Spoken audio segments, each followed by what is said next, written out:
liga, e ela vai falar um pouquinho da liga para vocês. Boa noite, né?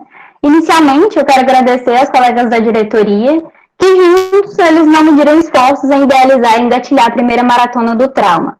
Peço novamente desculpas pelo transtorno.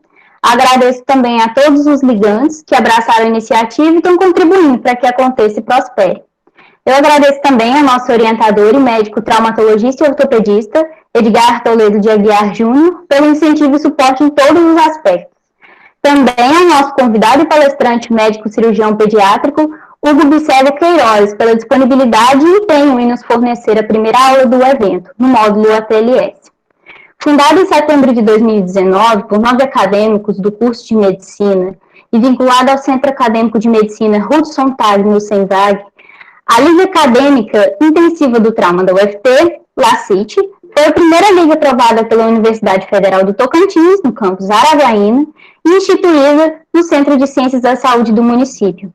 É uma entidade sem fins lucrativos que visa proporcionar a construção e expansão de conhecimentos e aprimoramento de habilidades relacionadas à área da traumatologia, urgência e emergência.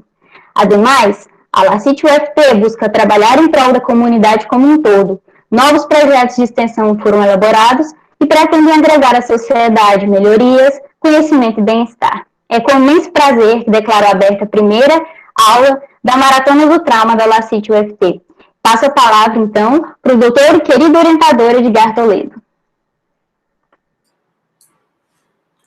Boa noite a todos. Muito obrigado pela presença. É com muita satisfação que eu me encontro aqui nessa noite de hoje e vendo a presença de tantos jovens aqui, acadêmicos de medicina, faz com que a gente pense que a medicina no Brasil tem um futuro brilhante. Essa é a primeira atividade nossa, neste ano de 2020. Estaremos aí hoje fazendo uma videoconferência, é uma experiência nova, nós ainda não havíamos experimentado esse tipo de plataforma para poder fazermos nossas conferências, e infelizmente tivemos um probleminha aí no começo, mas que eu acho que não vai diminuir o brilho dessa nossa conferência de hoje. Para poder abrilhantar mais ainda este nosso evento, contaremos com a presença de uma pessoa que, além de ser detentor de um conhecimento incrível dentro da área da medicina, principalmente na disciplina de cirurgia do trauma, também é uma pessoa humana e um profissional extremamente cuidadoso e humilde. Eu tenho certeza que vocês sairão daqui hoje com uma bagagem e com um conhecimento bastante aprimorado e felizes em poder ter essa experiência que nós estamos tentando proporcionar a todos nessa noite de hoje. O nosso convidado de hoje é o Dr. Hugo Bicelli Queiroz. O Dr. Hugo, professor Hugo, é graduado pela Faculdade de Medicina da Santa Casa de São Paulo, fez residência de cirurgia geral no serviço da Santa Casa de Misericórdia de São Paulo, fez residência em cirurgia pediátrica no Hospital da Santa Casa de São Paulo, fez endoscopia na Santa Casa, foi coordenador do curso de medicina da Faculdade de Medicina de Redenção, no Pará, e hoje é chefe do serviço de cirurgia pediátrica do Hospital Público do Araguaia. É com grande satisfação que eu chamo agora, para poder iniciar essa palestra de hoje, o professor Hugo. Hugo, boa noite.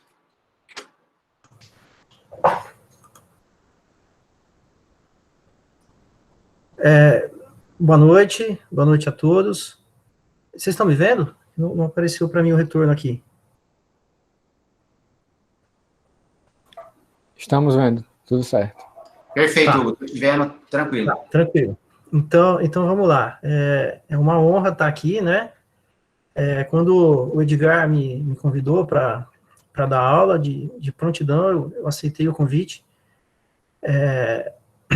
A minha especialidade, a cirurgia pediátrica, é uma especialidade que tem alguns pontos inovadores no tratamento do trauma, não especificamente só do ATLS, mas tem muita coisa que se faz em trauma que nasceu da cirurgia pediátrica, apesar de que o trauma não é a rotina, o dia a dia 100% do cirurgião pediátrico, como é do cirurgião geral, né?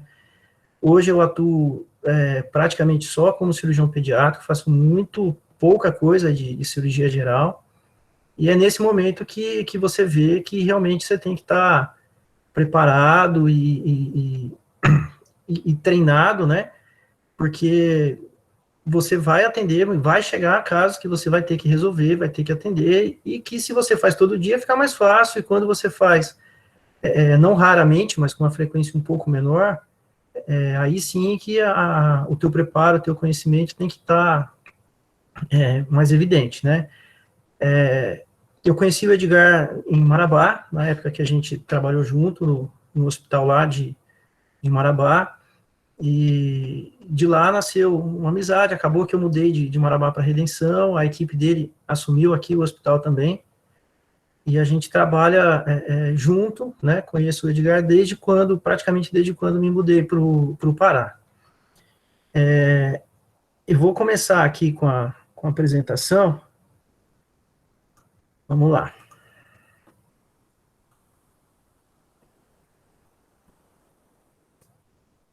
Foi aí? Foi sim, aham.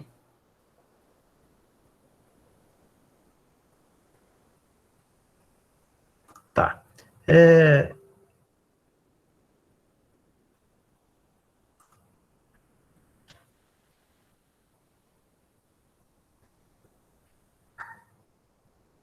Tá, então vamos lá. Para mim também é uma experiência nova estar apresentando, tá, pela plataforma, tá? Como é novidade para todo mundo, né? Eu só queria que alguém me desse o retorno se vocês estão vendo a tela, o slide, se está tudo tranquilo. Sim, Hugo, tudo perfeito. Tá. Então vamos lá. Talvez, se alguém não estiver vendo, se você fixar o participante, o professor Hugo, na sua tela, você não vai conseguir ver a tela do PowerPoint. Então, é necessário tirar o alfinete dele, para que possa ver a tela. Eu posso desligar minha câmera, né? E automaticamente cai na tela, não é?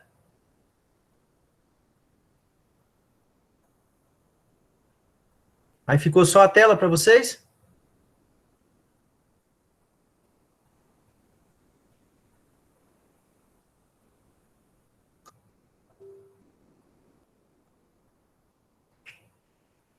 Tranquilo? Pode seguir?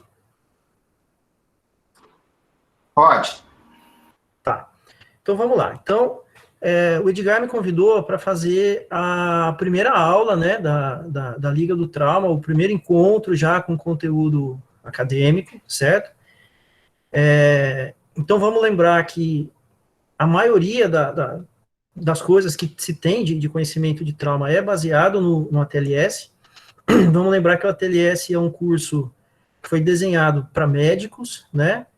Um período que você recebe uma apostilona, que você tem um tempo para estudar, e depois vai passar um final de semana inteiro se matando lá no curso, para você conseguir a titulação. Então, você mistura ali conhecimentos prévios que você tinha como médico, mais o conhecimento que você teve estudando a apostila antes, e mais o que você aprendeu no curso.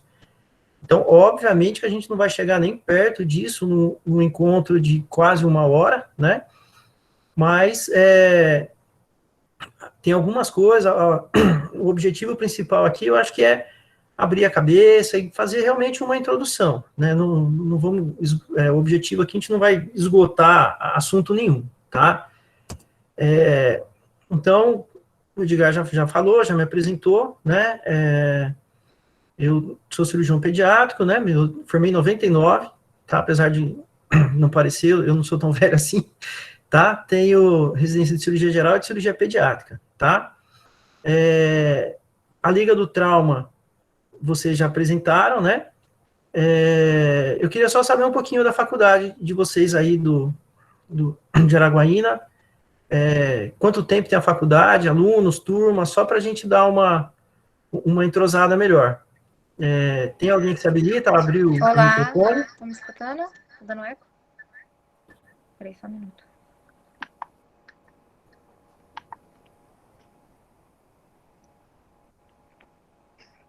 Estão me escutando? Vamos lá, pode falar. Então, a nossa faculdade, ela aqui em Araguaína, no campus de Araguaína, se iniciou no início de 2019. Nós somos a primeira turma, a diretoria da LACIT, ela faz parte da primeira turma. E até então, nós temos 3 turmas só na faculdade.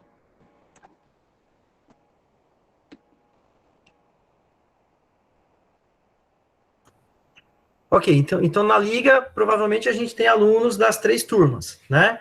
Na faculdade. Vocês vão perceber que a Liga, ela é um mecanismo na faculdade que integra, né, as turmas de cabo a rabo, certo? Isso é uma coisa legal, porque você passa a identificar dentro da Liga, né, coisas legais ou coisas ruins que acontecem no seu curso e que os alunos conversando entre si conseguem ou entender por que está sendo feito uma cobrança chata, né, por parte da preceptoria, ou até ajudar o professor, o tutor, a corrigir, né, o currículo quando é o caso, né. Então, vamos andar. A gente está falando de Liga Acadêmica do Trauma, certo? Então, a gente precisa saber direitinho o que é isso. Vamos começar do começo, né? O que é uma liga acadêmica? Né? Existe a definição de liga acadêmica, é uma associação civil e científica de duração indeterminada, ou seja, começou a liga, não tem prazo para acabar. Por definição, ela não pode ter fim lucrativo e ela sempre vai ser na sede da instituição de ensino. Ou seja, a liga de vocês ela tem que ser em Araguaína, obrigatoriamente. E a liga ela tem um objetivo de complementar a formação de vocês numa área, né, específica, no caso, o trauma, tá? As atividades da liga, elas são regulamentadas em estatuto, então existem modelos de estatuto, eu acredito que essa parte, a liga de vocês deve estar já bem estruturada, se não tiver, é uma das coisas que é interessante fazer, né, colocar o estatuto, diretoria, quanto tempo fica, né? Já está tudo bem estruturado já, nossa liga. Tudo certinho. Uhum. E como eu falei, a liga é de trauma, né? O que é o trauma, né?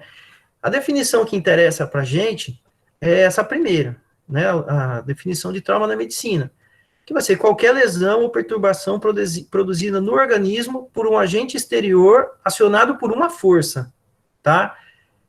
Então, muita gente confunde trauma com acidente, principalmente acidente automobilístico, e com causa externa de morte. Então, vamos separar rapidinho, né? Um tiro, ele é um trauma, certo? Ele não é um acidente, não é um acidente de carro, mas ele é um trauma. Um ferimento por arma branca, por arma de fogo, ele é um trauma. Um envenenamento, né? A pessoa se suicidar tomando veneno, por exemplo, é uma causa externa de morte, mas que não é um trauma, tá? Existe também as outras definições de trauma, mas que não entram no contexto da liga, certo? Um ferimento contuso, uma pancada, uma contusão, tal. E existe para o pessoal da psicologia, né, a parte emocional, né, o acontecimento a pessoa ficou traumatizada com aquilo, tal, tá falando da parte emocional. Essa definição ela é válida, mas não para o nosso contexto. E para que serve a liga? A gente pode dizer que quem participa da liga de trauma aprende mais sobre trauma? Né? Hoje, a gente não pode achar mais nada, né? Vocês estão vivendo isso muito com essa pandemia, né? Que está tendo muita publicação sem revisão adequada, e isso gera muita confusão, né? A pressa em se publicar as coisas, ela de certa forma, justificada pelo medo da doença tomar uma proporção gigante, mas trabalhos que demoravam 1 ano e meio, às vezes 2 anos para ser publicado, estão sendo publicados em 1 mês, 15 dias. E, obviamente, vai passar coisas que não têm qualidade. Mas, hoje, a gente ainda pratica o que a gente chama de medicina baseada em evidências. Não é essas evidências, tá? Tem outras evidências, evidências científicas. O que significa, o que seria uma evidência científica? Eu posso fazer um trabalho e tentar estudar se o aluno que participa da liga, ele tem um desempenho melhor do que o aluno que não participa da liga? Posso. E esse trabalho foi feito, e ele mostra o quê? Aqui, os alunos fizeram um primeiro teste, certo? Uma prova, um teste, uma avaliação, e depois de um tempo, a avaliação foi refeita. É lógico que todo mundo melhorou, porque todo mundo passou pela disciplina do trauma, todo mundo estudou. A nota subiu. Mas quem participou mais da liga foi quem teve o maior ganho, quem tirou a maior nota. E essa diferença, ela é estatisticamente significativa. Então, sim, a gente pode afirmar que quem participa da liga aprende mais do que os outros. Certo? A liga tem importância acadêmica e social, além disso, tá? Hoje tem aumento do número de escolas médicas. Significa o quê? Muita faculdade, falta gente para ensinar, certo? Então, a liga, ela entra tanto melhorando a qualidade do ensino, como melhorando a qualidade do aluno, e futuramente vocês vão ser professores mais capacitados, porque a formação de vocês, ela já começa bem do começo. O mercado de trabalho diz isso, certo? O médico que se forma hoje, em algum momento, e muito provavelmente bem no começo da carreira, ele vai ter que dar plantão. Ele vai ter que trabalhar com a emergência, quase sempre, se não for sempre. E o mercado de trabalho cobra isso, um médico capacitado para atender em qualquer lugar. Se o mercado de trabalho cobra isso, ele vai exigir isso do currículo. O médico que tiver isso no currículo, ele já entra como um destaque. Então, a liga tem uma importância acadêmica para o aluno. E tem uma importância social. A incidência de óbitos no Brasil tem 4 causas principais. Tá? As 2 mais comuns são doenças cardiovasculares e neoplasias. A terceira e a quarta, elas oscilam.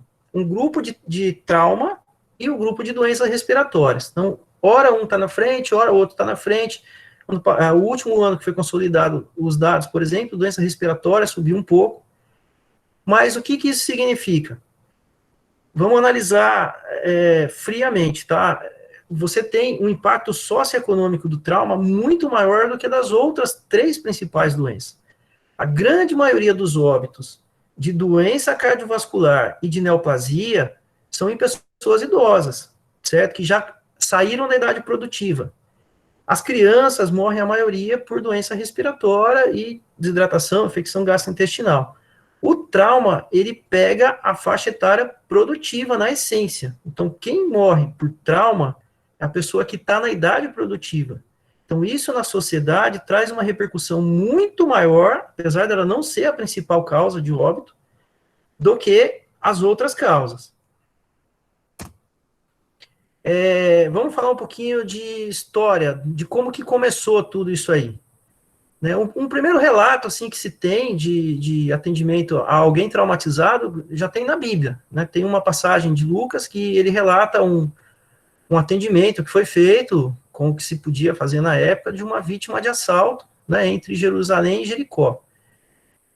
Existe um médico que é considerado pai da medicina militar, que no período napoleônico ele se destacou pelo atendimento às pessoas no campo de batalha. Né, ele montou o que seria um protótipo de uma ambulância, né, movida por cavalos, e atendia as pessoas no campo de guerra. Né, por isso que ele é considerado o pai da medicina militar. Ele percebeu que ele podia fazer algumas coisas lá no meio do campo de batalha e não necessariamente no ambiente reservado de um hospital. No Brasil, a gente tem um começo de um modelo de atendimento ao trauma, quando o Senado aprovou uma lei para ter socorro médico de urgência na via pública no Rio de Janeiro. Né? Vamos lembrar que, né, nesse ano aqui, o Rio era a capital do país. Tá? Em 1899, que quer dizer, alguns anos depois, o Corpo de Bombeiro colocou a primeira ambulância em ação, né, antes da invenção do carro. Né? A ambulância aqui era puxada por animal. Tá? Nos anos 50, a cidade de São Paulo fundou o SAMDU, não é o SAMU. Tá? o D aqui é de domiciliar, serviço de atendimento médico domiciliar de urgências, que seria o quê? Atender as pessoas na casa delas, tá? Dentro do domicílio. A gente teve um modelo um pouco mais elaborado do atendimento pré-hospitalar na década de 80, e nos meados de 95, teve a implantação do SAMU. O nosso SAMU, que é o Serviço de Atendimento Médico de Urgência, ele tem duas origens principais, como é no mundo todo, né? No mundo todo tem dois modelos que se destacam, que é o sistema francês e o sistema americano. O sistema francês foi criado por anestesistas e intensivistas, ele é centrado no médico, tanto na regulação, quanto no atendimento, né? O médico controla, o médico atende e o médico regula. O sistema americano, ele se baseia mais em paramédicos. Então, são paramédicos treinados, lá existe essa atividade, é uma atividade com 3 anos, né, de formação no mínimo, tem níveis de graduação, paramédico nível 1, nível 2, e assim vai, a gente vai falar um pouquinho disso. E o Brasil, ele pegou um pouquinho daqui e um pouquinho dali, né, o SAMU 192, ele foi normatizado por um decreto do Lula, né, em 2004, tá? Pegando um modelo mais próximo do francês, mas com 100 médicos em todos os lugares. Vamos lembrar que o sistema francês, o médico ficava dentro do hospital à disposição da ambulância. Normalmente é assim, né? Fica, né? Não ficava, fica. E quando tem uma urgência que é de uma gravidade maior, a ambulância já sai do hospital com o médico dentro, o médico que está lá de plantão. Né? É mais ou menos isso. Dá certo em lugares menores, em países menores, que os deslocamentos são mais curtos, né? E o nosso SAMU, ele pegou um pouquinho dali, um pouquinho daqui, e fez um modelo próprio, que praticamente só existe aqui, que é compatível, de certa forma, com a nossa região, a nossa característica territorial, e ele já nasceu integrado ao SUS, hierarquizado e regionalizado. Ou seja, o SAMU preconiza que doentes menos graves vão ser levados para hospitais de complexidade menor, e doentes mais graves vão ser levados para centros de trauma maiores. Tá tranquilo aí, pessoal? Estão captando? Tá dando para ouvir? Tá indo rápido, devagar?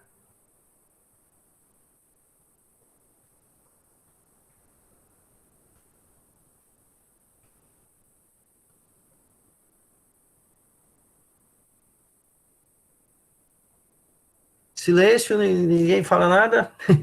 Pode seguir? Tá ótimo, professor. Pode continuar. Pode continuar, professor. Tá bom, vamos lá. Então, o que acontece? Ficou um pouco confuso, né? Vocês me chamam para falar de trauma, eu começo falando de português, história, religião, cito lei do Lula. Vamos começar um pouquinho, então, a entrar no tema. Já deu mais ou menos para entender da onde que surgiu essa história toda de ATLS, de atendimento pré-hospitalar, de trauma, como é que nasceu essa brincadeira toda, né? Então, vamos para frente agora. Uma das coisas que se fala muito, que vocês vão ouvir direto, é o ATLS, né?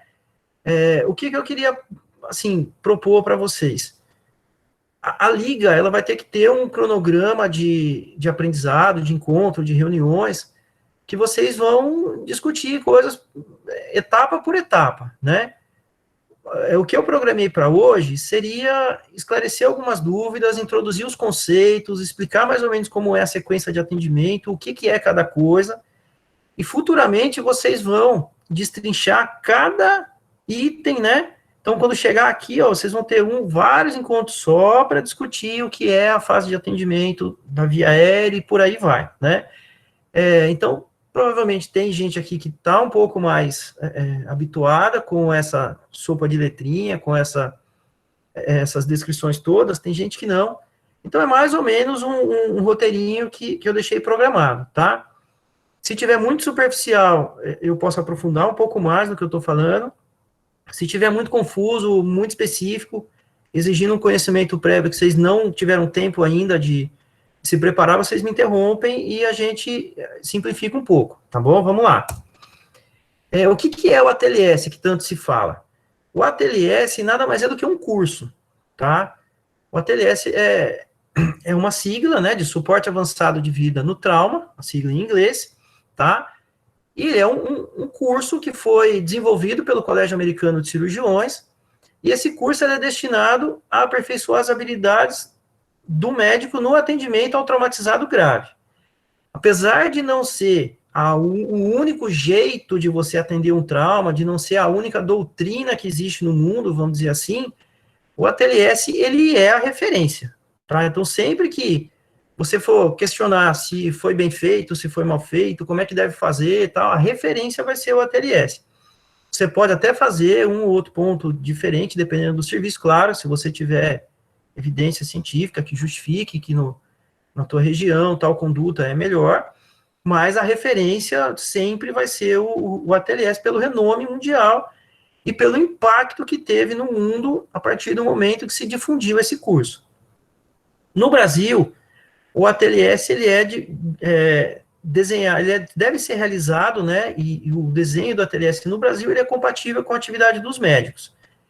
Por que dos médicos? Porque o ATLS ele preconiza alguns procedimentos que são inerentes ao ato médico, tá? Tipo drenagem torácica, tá?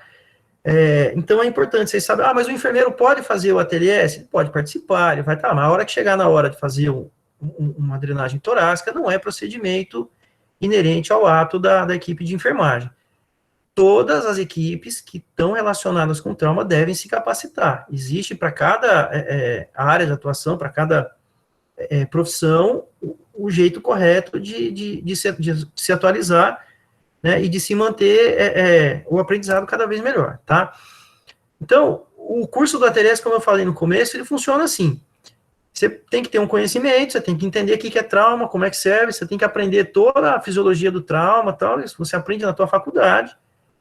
Você se inscreve no curso, mais ou menos um mês a 15 dias antes, eles vão te dar uma apostila, que é um livro gigante.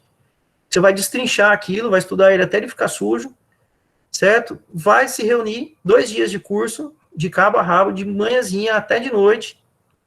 É um curso teórico-prático, com uma carga horária muito mais prática do que teórica, certo? Você entra na sala fazendo uma prova, né, para saber o conhecimento prévio da turma, faz toda a simulação realística, tanto em robô quanto ator, tá? E depois de tudo isso, tem eventos que faz com os alunos em grupo de 4, então, drenagem de tórax, dissecção de veia, normalmente são grupos de 4, e existem atendimentos em grupos de 2, né? Normalmente um aluno atende, o outro comenta, né, o atendimento, o que fez de certo, o que fez de errado, e depois inverte, tá?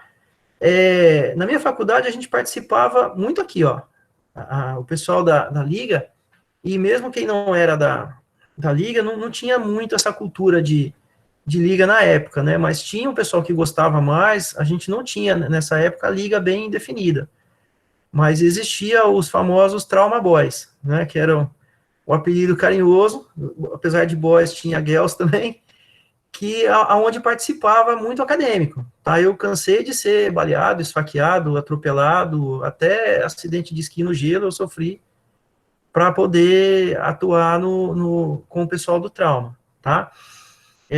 Isso com certeza vocês vão participar, tá? Uma das coisas que a Liga vai fazer, com certeza, um pouco mais na frente, é trazer o curso para Araguaína, né?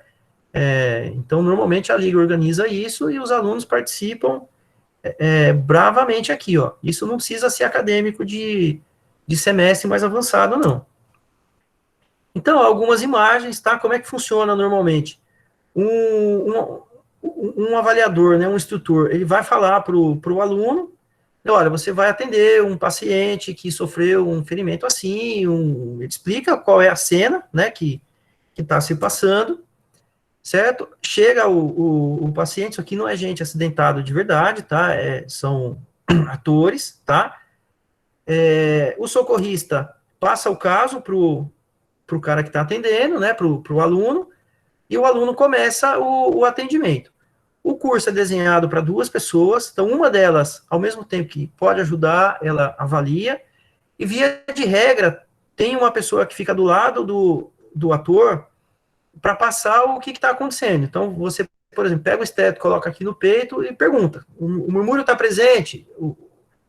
A voz do ator te diz, né, olha, porque o ator aqui, se tiver inconsciente, ele não vai falar, né, mas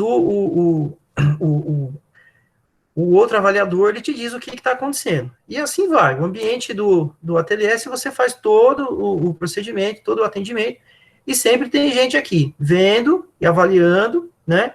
E no final alguém vai comentar se esse que está sendo avaliado aqui, se ele fez direito, o que ele fez de correto, o que ele fez de errado, e assim vai. É importante a gente começar a separar isso aqui, ó. O que significa cada coisa dessa, tá? Qual é a diferença de ATLS, ACLS, APLS, PHTLS? Essa sopa de letrinha aqui. Não sei se vocês estão acostumados com essa nomenclatura toda, né? O ATLS é o atendimento avançado de vida no trauma. É um curso desenhado para atendimento a doente traumatizado.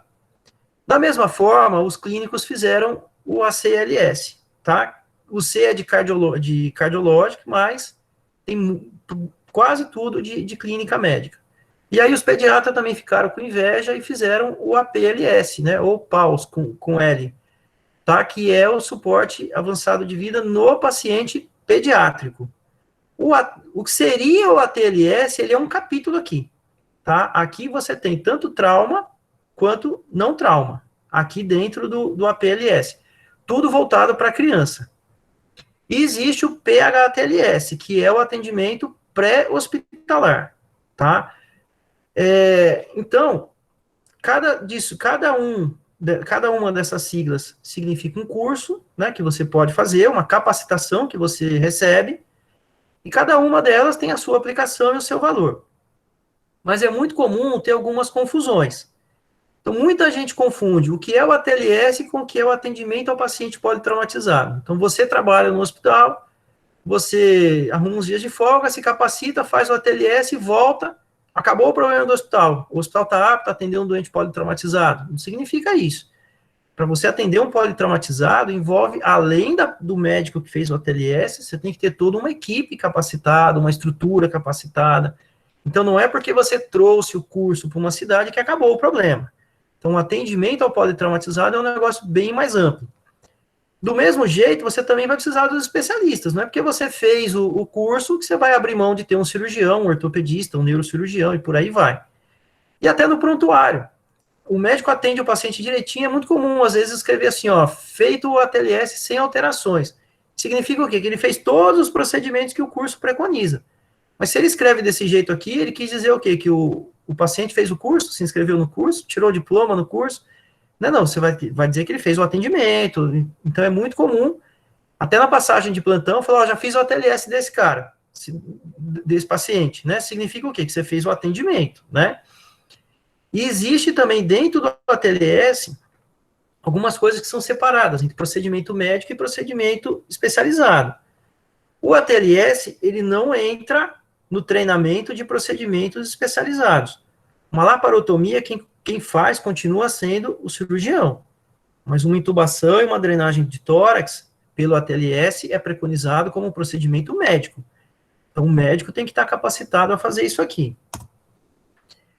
O curso do ATLS, ele tem como objetivo capacitar o aluno a atingir todas essas condições aqui, ó, ter todo esse conhecimento. Então, saber avaliar o paciente de forma rápida, né, de forma precisa, saber reanimar e conduzir o paciente, determinar se aquele paciente, ou mais de um paciente, as necessidades daquela cena excedem os recursos da instituição ou da capacidade dele de atender, certo? Se for o caso, providenciar a transferência dentro do hospital ou entre dois hospitais, do jeito correto, tá? Paciente não é carta que você põe no correio e entrega, certo? Existe o jeito correto de transferir um paciente, tá? E esse parágrafo aqui está implícito o que aqui nesse texto? Uniformizar, certo? Do mesmo jeito que alguém atende na China, deveria atender nos Estados Unidos, deveria atender no Brasil, e dentro do Brasil, em tudo quanto é canto do Brasil que a gente tem. Então, começa do começo. Imagina que existia, antes de estar preconizado o ATLS, a consulta médica normal. Né? O ATLS, ele chega para romper com a consulta médica normal. Como é que você atende um paciente pelo ATLS? Primeiro, tratar primeiro a maior ameaça à vida, ou seja, tem lesões que vão matar o paciente primeiro, você precisa resolver primeiro. Mesmo que você não tenha feito um exame auxiliar, uma propedêutica armada, qualquer coisa que seja, do paciente como um todo. Você diagnosticou algumas situações, você já tem que resolver. E se você não fizer o diagnóstico etiológico, definitivo, anatômico, mas souber como é que trata aquela alteração clínica que o paciente tem, algumas vezes você vai ter que tratar sem ter o diagnóstico fechado. E outra coisa, você não necessariamente precisa fazer uma história clínica detalhada. Para isso, ele desenvolveu um método ABCDE, né, o que preconiza esse método ABCDE? Ao mesmo tempo que você faz diagnóstico, você trata cada etapa do atendimento. E criou o conceito de hora-ouro. A hora-ouro não significa 60 minutos, tá? Hora-ouro é aquele primeiro momento que você tem, onde a maior chance de salvar o paciente é ele ter um atendimento adequado dentro daquele momento. Então, vamos tentar explicar mais ou menos isso. Como é que é uma consulta médica normal? Ó, o médico senta na frente do paciente, isso aqui deve ser um bom clínico, olha o tamanho do prontuário que ele está lendo. Ele vira o prontuário, conversa com o paciente, certo? Examina o paciente, se precisar faz exame. Onde o médico está quando examina o paciente? Vocês já tiveram isso na aula de habilidades médicas, certo? O médico normalmente fica aqui do lado direito do paciente, certo? Examina o paciente. Essa é uma consulta clínica normal. E no TLS, como é que funciona? O médico saiu do lado direito, veio para a cabeça. Então mudou toda a sequência de atendimento. Imagina isso aqui, lá para trás, você convencer os catedráticos que você, para atender esse paciente, você tem que ficar em outra posição, a sequência de prioridade é outra. Isso deu um nó nos mais tradicionalistas. E isso é uma das dificuldades que teve é essa, você fazer alguns procedimentos durante o tratamento e algumas vezes até sem diagnóstico definitivo. Tá? Então, a sequência de atendimento, a prioridade muda. Aqui eu vou fazer um adendo. Assim que eu acabei minha residência, eu voltei 2 anos para minha cidade em Minas, né? E o pronto-socorro lá, ele praticamente não tinha estrutura, ele era o que seria hoje um pronto-atendimento. A Santa Casa, que era o hospital maior, com mais estrutura. E os acidentes mais leves eram levados para o pronto-socorro, os acidentes mais graves iam para a Santa Casa.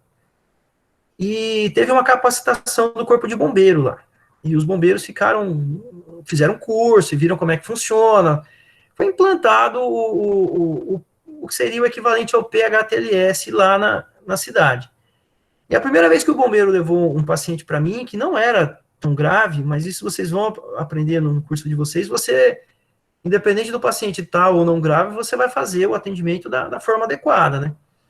O bombeiro pegou a maca e colou ela na parede, aqui, a cabeça do doente ele colou na parede. E deixou aqui o lado direito do paciente para eu atender.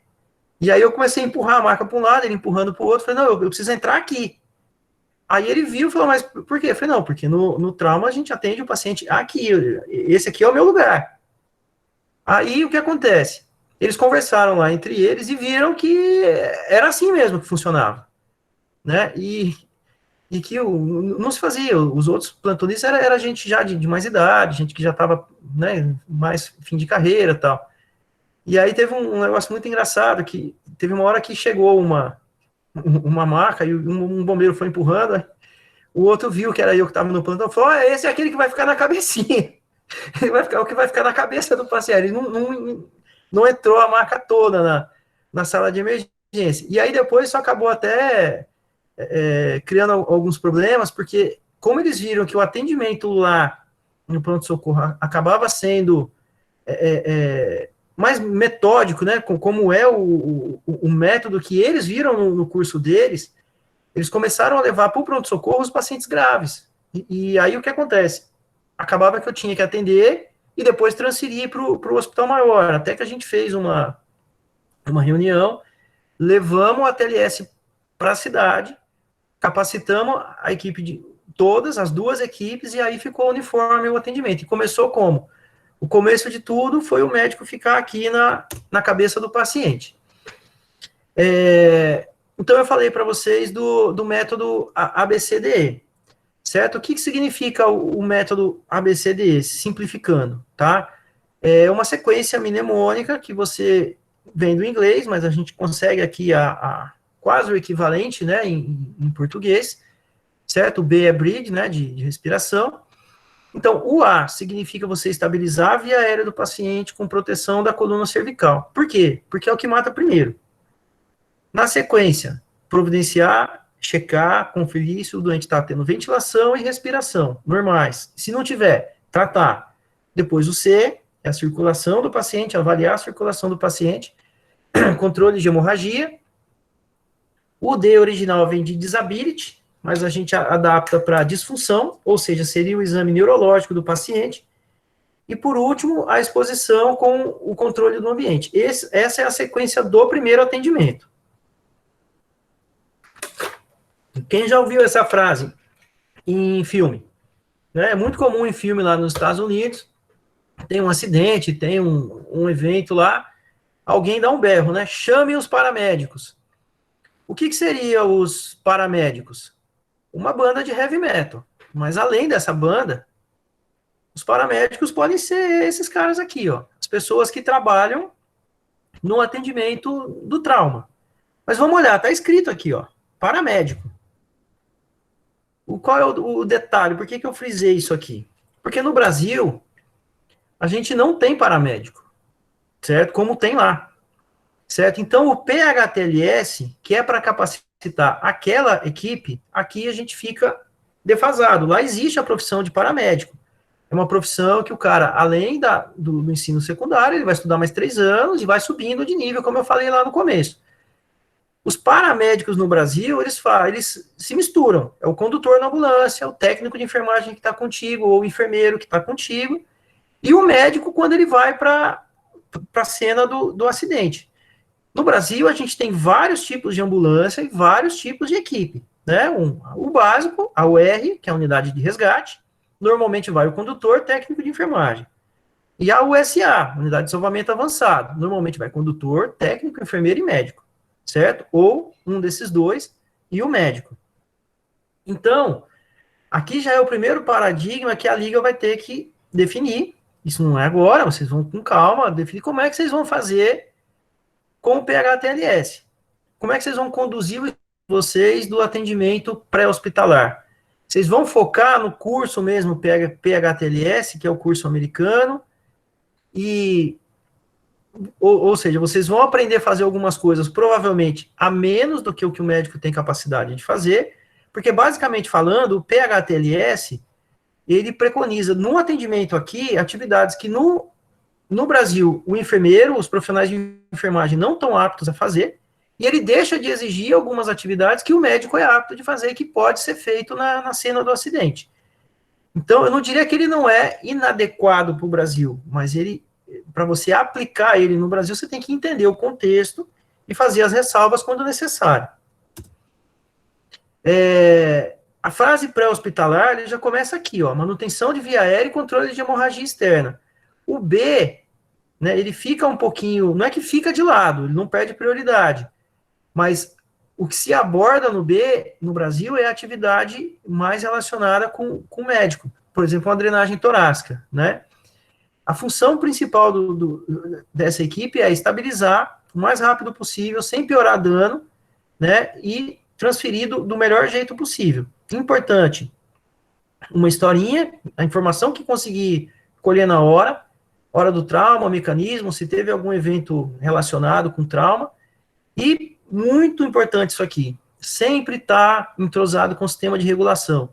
Quando você está no hospital, que você está sabendo que vai chegar um acidentado grave, o preparo da sala de emergência ele é diferente do que o preparo quando, por mais pronto que você esteja, quando o doente chega sem avisar. Então, na fase pré-hospitalar, existe o mecanismo de triagem, vai classificar os pacientes, tanto os pacientes quanto os recursos disponíveis, e ver o tipo de transporte que está disponível. Então, você foi na cena de acidente, você precisa saber quantos são, quantos são, quem é mais grave, quem não é grave, que recurso que você tem em cada lugar, ir lá, e como que você vai mandar cada paciente para cada canto. Um acidente com múltiplas vítimas é diferente no conceito aqui de um acidente com vítimas em massa ou catástrofe, tá? Por mais que você tenha capacidade de atendimento, leito de sala vermelha, uma hora pode ter um acidente que ultrapassa a sua capacidade de atendimento. E você vai ter pessoas que vão morrer porque sobrepôs a capacidade de atendimento. Então, isso é importante saber, e normalmente em cidades grandes se fazem simulações assim. Uma das simulações que eu participei em São Paulo, essa época eu estava na residência, a gente fez uma simulação simulando um acidente de um ônibus com um trem. Seria um ônibus ter errado o caminho e ter entrado no trilho do trem da CPTU lá, e o trem se chocou com o ônibus e quase matou todo mundo no ônibus. As pessoas do primeiro vagão supostamente morreram todas, e do segundo vagão para trás foi aliviando a gravidade do trauma. Então foi um grande evento em São Paulo. Os hospitais referência de trauma dobraram a equipe, então ficou uma equipe para atender quem estava doente de verdade, e mais uma equipe para atender a simulação. Né? Esse dia, por exemplo, eu não estava de plantão, mas eu fiquei no hospital só para atender a simulação. E o bombeiro fez a mesma coisa. Né? E uma das coisas que aconteceu foi que quando o cara foi pousar um helicóptero no heliponto, ele pousou o helicóptero com a cauda do helicóptero virada para a gente. O enfermeiro que foi puxar o ator que estava lá dentro, se passando por acidentado, ele quase se acidentou no rotor de cauda do helicóptero, porque aquele piloto nunca tinha pousado lá, né? E esse dia foi um evento com vítimas em massa e tragédia, e supostamente, né, teve óbitos por falta de recurso. Mas também teve óbito, supostamente, né, porque não era uma simulação, porque mandaram muita gente para lugar errado. Então, por exemplo, foi muita criança para um lugar e pouca criança para outro. A equipe que atende criança é diferente da equipe que atende adulto. Então, tivesse dividido melhor, poderia ter tido resultado melhor, e assim vai. Foi um evento que as entidades aprenderam muito com isso. Vamos começar a falar um pouquinho, dentro do hospital, como é que é feita essa avaliação. Tá tranquilo até aqui, pessoal? Estou falando demais? Tá dando para captar? Alguém me dá um retorno aí. Tranquilo, tá dando para captar sim. Tudo certo. Tá. Pode Então, prosseguir, professor. Tá tranquilo. Pode prosseguir, tá tranquilo. Tá, se tiver muito chato, vocês me puxam a orelha, tá bom? Vocês me interrompam aí. Então, Tá bom. vamos começar. Como que é feita a avaliação primária? A avaliação primária do paciente, você vai fazer uma rápida avaliação no A, B, C e D, né, e no E do paciente, mas a primeira abordagem do paciente, você está na sala de emergência, na sala vermelha, o paciente chega. Aí você se apresenta para ele. Chega para o paciente e fala: fica tranquilo, eu sou o doutor fulano, eu vou te atender, vou te ajudar. Como é que você chama? O que aconteceu com você? O paciente vai te responder: ó, doutor, eu sou o Jorge e eu acabei de capotar o carro. Esse paciente te falou o quê? Esse paciente falou isso aqui: eu sou o Jorge e eu capotei o carro. O que vocês acham? É só isso que ele falou? Alguém?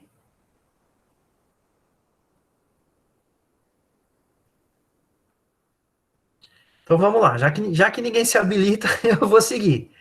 Quando o paciente fala para você: olha, eu sou o Jorge, eu capotei o carro, daqui você já pode supor o quê? Uma batidinha de carro ninguém capota. Então a gente já teve um mecanismo de trauma, que a gente supõe que foi um mecanismo de trauma com uma energia envolvida maior. Esse paciente já te deu uma informação: o meu acidente não foi uma besteirinha, certo? Mas, além disso, ele te dá algumas informações importantes. Olha só o que esse paciente te falou. Ele falou assim para você: doutor, as minhas vias aéreas não estão gravemente comprometidas. Por quê? Porque ele está falando sem estridor. Ele podia falar: eu sou o Jorge. Se ele fala assim, você já sabe que ele tem algum comprometimento da via aérea. Na mesma frase, o paciente te falou: eu estou respirando bem. Minha ventilação pode até ter algum comprometimento, mas ele não é grave. Porque eu consigo fazer passar pela minha corda vocal, uma quantidade de ar suficiente para eu falar. E esse paciente ainda te disse na mesma frase que o nível de consciência dele não está gravemente comprometido. Você perguntou, você fez uma pergunta, ele te respondeu o que você perguntou. Significa o quê? Que ele tem sangue circulando pelo cérebro, ele está alerta o suficiente, certo? Com perfusão cerebral suficiente para fazer um raciocínio, te responder o que você perguntou, e ele tem cérebro para pensar no que ele pensou. Então, você tem, já implica que no C e no D também não tem lesões graves. Você me diz, então quer dizer que se ele responde, tá tudo bem. Não. Mas sugere, não significa 100% de garantia, que eu não tenho um comprometimento grave da via aérea, que eu não tenho um comprometimento grave da ventilação, e que eu não tenho um comprometimento grave da perfusão cerebral e nenhuma lesão cerebral grave. Então, a ausência da resposta, o inverso também vale. Se o paciente não te responder nada disso daqui, ele não conseguir falar, não quer dizer que ele 100% que ele tem essas lesões, certo? Tem gente aí que pode estar com sono ou bêbado, que eu pergunto aqui e ninguém responde, certo? Não quer dizer que teve um trauma grave, certo? Mas são dicas. O paciente, ele te deu muito mais informação do que simplesmente o nome dele e o que aconteceu com ele, certo? Vocês já tinham essa noção? Alguém tinha visto isso? Imaginava que isso fosse possível? Um simples bom dia, boa tarde, boa noite? Sim. Sim? Está superficial a aula? Vocês querem que puxe mais um pouquinho? Tá tranquilo? Não, pode continuar. Tá, Eu acho então vamos lá. do primeiro período aqui também, então acho que tem que ser mais simplesinho mesmo. Mas Então, eu tô tentando ser um... Certo. O pessoal ficou meio tímido para responder, mas a gente já viu já esse... Tá, então vamos lá. Então todo mundo já conhecia o Jorge. Na avaliação primária, é importante você identificar as condições que ameaçam a vida do paciente. Não significa necessariamente que você precisa saber tudo que tem ali, né, e tudo que está acontecendo. Por exemplo, você vai examinar o tórax do paciente, você precisa saber se ele tem o que ameaça a vida naquele momento no tórax. Se ele tem uma fraturinha de costela, não é a hora de ver agora, aqui na avaliação primária, certo? E o interessante aqui é que ao mesmo tempo que você avalia, que você identifica essas alterações, você já trata. Essa é uma diferença do ATLS para o modelo de atendimento normal. Você vai fazer todos os diagnósticos do paciente e tratar todos os diagnósticos. Vamos tentar dar um exemplo. Um pouquinho complexo, mas vamos lá. Você pode ter uma obstrução de via aérea por um trauma de crânio, certo? Um paciente teve um trauma de crânio, tanto o trauma direto no crânio, certo? Como pelo próprio mecanismo do trauma, você pode ter um trauma físico direto na via aérea. Então, independente de qual foi a causa da obstrução da via aérea, a tua prioridade é identificar que ela está obstruída e desobstruir a via aérea, garantir a via aérea do paciente. Isso pode ser só desobstruindo, se tiver algum corpo estranho, por exemplo, certo? Aspirando, se for o caso, colocando oxigênio e, em último caso, fazendo a proteção da via aérea. Vamos tentar traduzir melhor o mesmo exemplo. Ó, mesma coisa. Esse cidadão aqui estava de moto com aqueles capacetes sem a proteção aqui no queixo, e o caminhão na frente dele freou, ele deu de cara na traseira do caminhão. Ele teve uma fratura aqui na mandíbula, essa fratura afundou aqui, certo? E esse paciente chegou com estridor laríngeo na sala de emergência. Tranquilo? Deu para captar? Estridor laríngeo, todo mundo sabe o que é?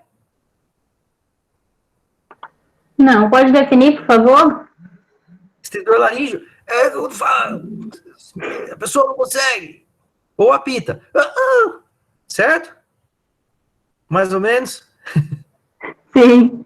É um ruído, tá, que se dá na inspiração e na expiração. Você tem o estridor tanto ins quanto expiratório, tá? Mas é um paciente que não está respirando adequadamente. Então, vamos lá. Esse paciente pode ter uma fratura, e a fratura pode estar obstruindo a via aérea dele. Ou um pedaço do osso foi parar lá, ou os músculos que se apoiam aqui, que sustentam a traqueia dele, perderam sustentação. Ele pode ter um hematoma grande aqui da fratura, e o hematoma empurrou a traqueia para lá, e obstruiu a traqueia. Ao mesmo tempo que quebrou aqui, ele pode ter tido uma fratura lá dentro, laringotraqueal. Qual é a sua prioridade? Não é identificar isso aqui. A sua prioridade é o ar, é garantir a via aérea. Você não precisa saber qual é a causa necessariamente, certo? Essa obra de arte que foi feita aqui, ó, colocando todos esses parafusinhos, ninguém vai fazer isso na sala de emergência, certo? Você vai posicionar o colar cervical e, se for o caso, o paciente vai ser entubado. Então, você não soube a causa, você não soube o que é o mecanismo exato do que você não soube, mas você diagnosticou que está obstruído e resolveu o problema do paciente pior, que é o problema letra A, certo? Por que começa com a letra A e não começa com o número 1? Porque antes do 1 tem o 0, tem o -1. Antes do A não tem nada, o A é o primeiro, não tem nada antes do A. Então, o mais importante é começar pelo mais grave. Essa é a sequência do ATLS, onde essa rotina de atendimento se destacou de todas as outras, certo? O que é a prioridade letra A? Então, a gente já viu, se o doente chega falando normalmente, provavelmente a via aérea não tem risco imediato, mas pode ter um risco que pode aparecer uma lesão se agravar durante o seu atendimento. Então, por isso que é importante sempre você estar reavaliando a via aérea do paciente. Olhar se não tem corpo estranho. Corpo estranho é dente, por exemplo. Uma fratura de face, solta um dente, e o dente pode obstruir a via aérea. Fratura de face, fratura de mandíbula, fratura traqueolaríngea. Junto com a liberação da via aérea, sempre proteger a coluna cervical. Qual é a regra? A regra é que o paciente já chega de colar cervical do atendimento pré-hospitalar. Mas não é sempre que tem atendimento pré-hospitalar, certo? Pode ser a polícia, pega o cara e traz. Ou pode ser a população mesmo, pega o paciente e traz. E aí o paciente vai chegar no teu hospital sem proteção da coluna cervical. Existem as manobras que você faz de elevação do mento, que é o chin lift, e tração da mandíbula, que é o jaw thrust. Essas manobras servem para proteger a via aérea. E além disso, você tem algumas situações que pode exigir a via aérea definitiva. O que o ATLS define como via aérea definitiva? Um tubo com balão insuflado dentro da traqueia. Essa definição está 95% correta. Por que não 100%? Porque em criança, aí eu tenho que defender o meu lado aqui, né, que eu sou cirurgião pediátrico, não esqueçam disso. Criança não é sempre que você vai usar tubo com balão. As crianças menores, certo? Normalmente, assim, a regra, existem exceções, mas a regra é que abaixo do tubo 5, número 5, você vai usar sem balão, tá? Então, por isso que não é 100% correto, apesar que o ATLS, aí eu tenho que fazer justiça, ele define assim, mas ele faz essa mesma ressalva que eu fiz, tá? Eu não sei mais que o cara que escreveu a apostila, não, muito longe disso, certo? Isso está escrito lá nas entrelinhas, mas não tão claro assim na definição. As duas manobras, ó. O jaw thrust, você apoia a palma da mão, certo? Na supraorbitária aqui do paciente, ou na testa, e com seus dedos você puxa o queixo para cima, certo? O chin lift, a mão vai na testa, e com os dedos você também puxa o queixo para cima, certo? As duas manobras vão dar o mesmo resultado, tá? O que acontece com esse paciente aqui? Normalmente, isso aqui é decorrente de um trauma craniano. A pessoa tem um trauma, ela perde a consciência, ela tem flacidez muscular, a língua que está aqui cai e obstrui a via aérea. A pessoa não consegue respirar porque a via aérea está obstruída pela língua. Quando você eleva o mento, você puxa as estruturas da língua junto e libera a via aérea.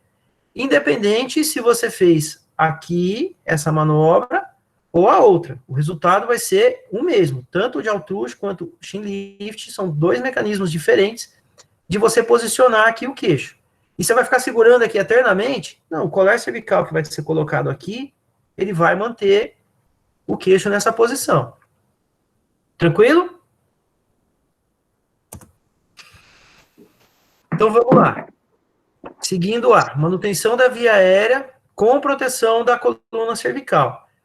Muito cuidado, principalmente na hora que você for examinar o paciente, para não ficar mexendo o pescoço do paciente, não hiperestender, não hiperfletir, não ficar rodando o paciente, principalmente na hora de estabelecer ou de manter a via aérea. Existe a técnica correta para se intubar o paciente, né, com o colar, né, que é diferente de um paciente que não tem trauma, que você pode, sim, estender um pouquinho o pescoço dele. Aqui não.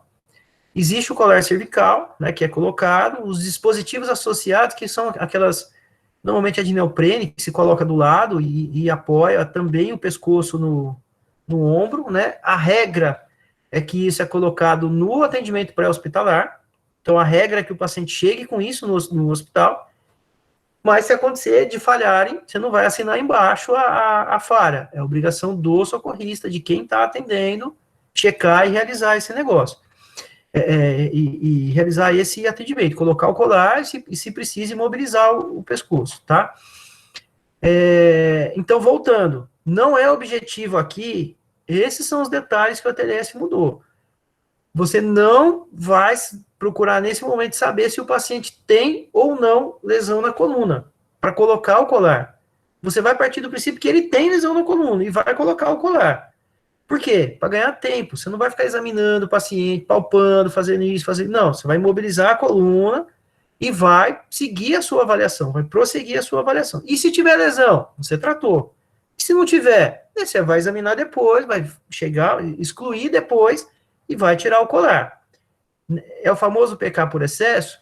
Sim, mas também ganhando tempo. Tempo aqui é fundamental. Vocês conhecem esse cara aqui ou ele só é do meu tempo? Conhece? Conheço. Tá. Então tá bom.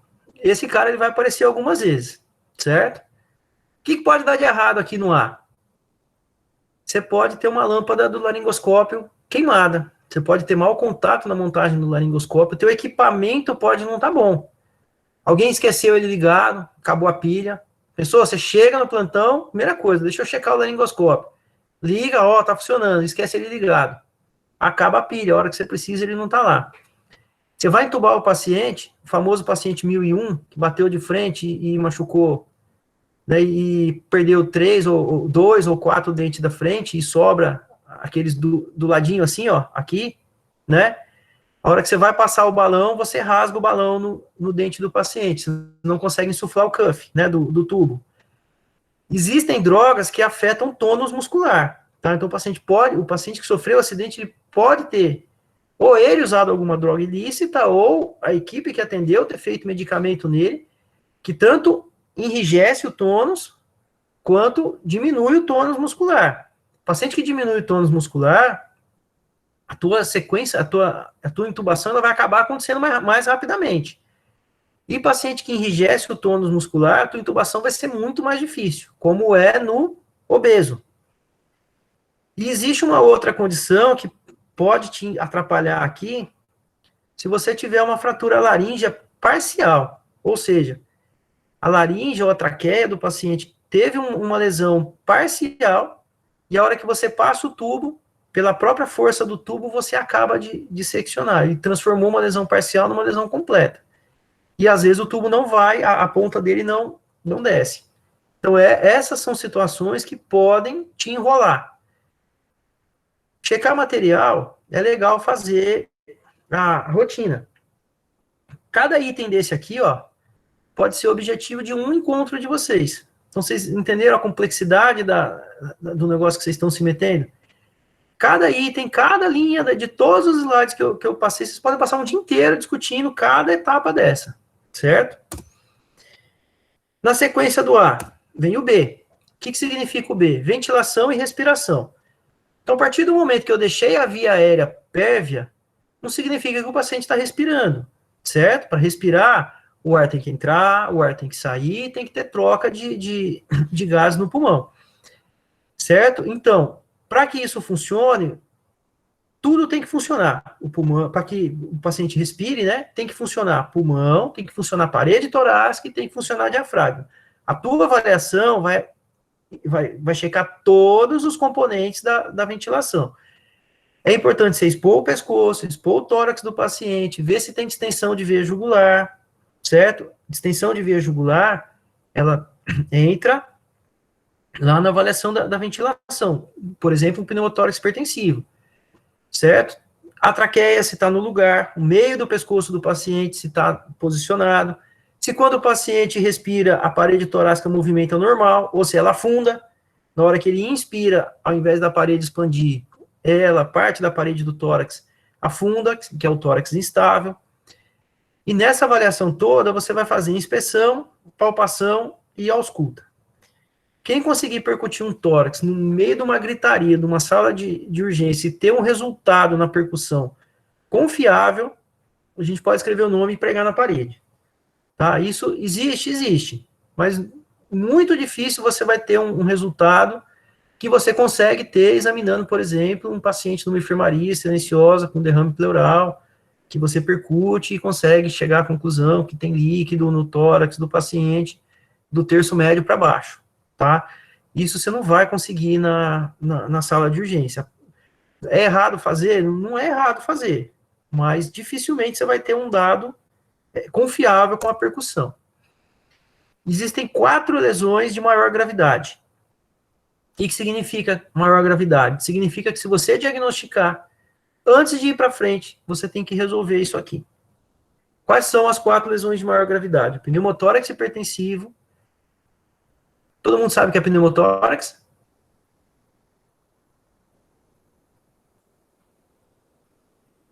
Dá uma breve explicação para eles, o professor Hugo. Tá. Então vamos lá. Pessoal, se tiver muito acima, vocês me interrompam, tá? Então vamos lá. Pneumotórax significa o quê? Que você tem ar dentro da cavidade torácica, entre as duas pleuras. Ou seja, você vai ter ar entre a pleura visceral e a pleura parietal. Significa o quê? Que o pulmão do paciente foi empurrado para o lado. Tem um raio-x, vai ficar mais fácil mostrar no raio-x, tá? O que seria o pneumotórax? O tórax instável é quando você tem fratura de vários segmentos de arcos costais. E quando o paciente respira, quando ele inspira, ao invés do tórax insuflar, aquela parte do tórax afunda. Porque a inspiração, ela é feita porque você cria pressão negativa dentro da caixa torácica. Então, o tórax instável, por quê? Porque alguma coisa bateu ali e quebrou a costela dos dois lados. Não dos dois lados do tórax, mas dos dois lados daquele segmento. Obviamente, se quebrou a costela e afundou, o que bateu ali, afundou lá para dentro do peito, machucou o pulmão. E isso é o que a gente chama de contusão pulmonar. A outra lesão de maior gravidade é o hemotórax maciço. Raciocínio parecido com esse, só que ao invés de ar, seria sangue. E o pneumotórax aberto. O que é o pneumotórax aberto? É abrir um buraco mesmo na parede torácica, e o paciente, além de respirar pelo nariz e pela boca, ele respira pelo lado aqui. Só que essa respiração não é uma respiração, porque o ar entra e sai, mas ele não faz troca gasosa nenhuma. Sempre que você identificar isso aqui, você vai ter que tratar já nessa fase. Então vamos lá, ó. Esse aqui é um raio-x de tórax, certo? O raio-x, normalmente ele vem com uma identificação aqui, certo? Que é normalmente identificado no lado direito do paciente. O que vocês percebem aqui? A coluna e o coração do paciente está à direita. Aqui é como se o paciente estivesse de frente para a gente. Isso aqui, ó, não é vidro fosco, tá, pessoal? Então, e nem isso aqui é vidro fosco, tá? Vocês devem ter visto o vídeo que viralizou aí, nada disso aqui é vidro fosco, tá? Mas aqui você tem um pulmão normal, certo? Aqui é o coração do paciente, veio parar do lado direito, e aqui, onde deveria estar o pulmão direito, você tem ar. Por isso que fica preto, assim, não tem essa densidade aqui, que é a densidade do pulmão. O que acontece com esse paciente? Ele teve alguma perfuração no pulmão, o ar que entra pela via aérea do paciente vaza pelo pulmão e se acumula aqui nesse espaço. E empurra, colaba o pulmão e empurra tudo para lá. Essa coluna que vocês, fazendo um esforço, vão enxergar aqui, ó, é a traqueia do paciente, que deveria estar aqui, certo? Na linha média. Ela veio parar de cá. Tranquilo? Deu para entender? Sim. Professor, Então- tem uma pergunta que Diga lá. o Igor José perguntou aqui no chat. Ele fala, o tamponamento cardíaco também não entra nessa fase? Tá, o tamponamento cardíaco, ele é no C. Não sei, né? No C de circulação, certo? Provavelmente ele se confundiu por causa da... tanto o pneumotórax hipertensivo quanto o tamponamento cardíaco podem dar estágio da jugular, certo? Então, provavelmente, não sei, mas provavelmente foi aí a confusão. Da mesma forma, aqui, ó, você, ao invés de ar, se isso aqui tivesse tudo branco, certo? Com essa densidade branca, tudo aqui, seria o hemotórax maciço, certo? E o hemotórax maciço também empurra o coração para o outro lado. Deu para captar? Sim. Deu sim. Tá, então vamos lá. Ventilação e respiração, certo? Dando sequência. Um pneumotórax simples, tá? Ou um pneumotórax hipertensivo, ele pode simular uma alteração de via aérea. Então, às vezes, o paciente tem uma lesão no B e você ficou procurando uma lesão no A que você não achou. E você não sai do A e vem para o B. O paciente está aqui com um pneumotórax hipertensivo ou um pneumotórax simples, a lesão dele está aqui. Você não chegou aqui ainda na tua avaliação, você ficou parado lá no A. O paciente não respira, tem um grau de estridor laríngeo, porque a traqueia está desviada, mas não está obstruída, certo? E você ficou procurando uma lesão no A e não achou. E se for um pneumotórax pequeno, simples, ele se formou por quê? Porque você tem um furo no pulmão, basicamente, você tem um furo no pulmão que vazou o ar para dentro da caixa torácica. Se você entubar esse paciente lá no ar e ventilar ele com pressão, você vai piorar, porque você vai mandar o ar com mais pressão, o pneumotórax simples pode ficar hipertensivo. Então é importante você ficar atento, certo? Principalmente ao sintoma e principalmente se você entubou o paciente corretamente, você garantiu o ar. É hora e ele continua instável, ruim, já é a hora de você avaliar o B. Então você tem que ter confiança no teu procedimento lá atrás para você passar para frente. Da mesma forma, não por obstrução, por desvio da traqueia, mas também por indicação neurológica. Aquele paciente lá atrás que teve a queda de língua e que você não conseguiu resolver com o colar e o quadro está grave, você muitas vezes acaba entubando o paciente, ou um paciente chega com Glasgow abaixo de 8, né, que depois isso aí é mais complexo, mas um paciente com trauma craniano grave, que você acaba tendo que entubar o paciente, pelo mesmo mecanismo, ele pode ter um pneumotórax pequeno, que não está grave no momento, e que você vai piorar, certo? Pelo simples fato de você começar a ventilar o paciente com pressão positiva na via aérea. Então, da mesma forma que o A, você também precisa reavaliar o tórax periodicamente, ter certeza que aquele paciente continua ventilando e respirando adequadamente. Feito isso, vamos para o C. O que significa o C? Circulação e controle da hemorragia, certo? Temos 3 variáveis importantes: volume sanguíneo, débito cardíaco e hemorragia. Então, quando você descarta o pneumotórax hipertensivo, o paciente está chocado, não tem o pneumotórax hipertensivo, a principal causa de hipotensão é a hipovolêmica, o paciente perdeu sangue, certo? Está aqui, no volume sanguíneo, certo? Como é que você faz para identificar que o paciente teve perda de volume sanguíneo? Normalmente o paciente tem rebaixamento do nível de consciência, vamos lembrar lá do Jorge, certo? Perfusão cerebral fica prejudicada, o paciente rebaixa o nível de consciência. Vamos ter alteração na cor da pele, certo? Normalmente a pele da face fica puxando mais para o cinza, e nas extremidades fica fria e esbranquiçada. E pulso. Faz parte da avaliação primária você palpar todos os pulsos do paciente? Não, não faz. Você vai palpar pulsos centrais. Qual deles? O que estiver mais perto de você. Provavelmente vai ser o pulso carotídeo, mas pode ser o femoral. Certo? Qual deles? Os dois, dos dois lados. Certo? Mas você tem que palpar o pulso. Se o pulso tiver rápido, filiforme, irregular, esse paciente provavelmente pode estar com hipovolemia, certo?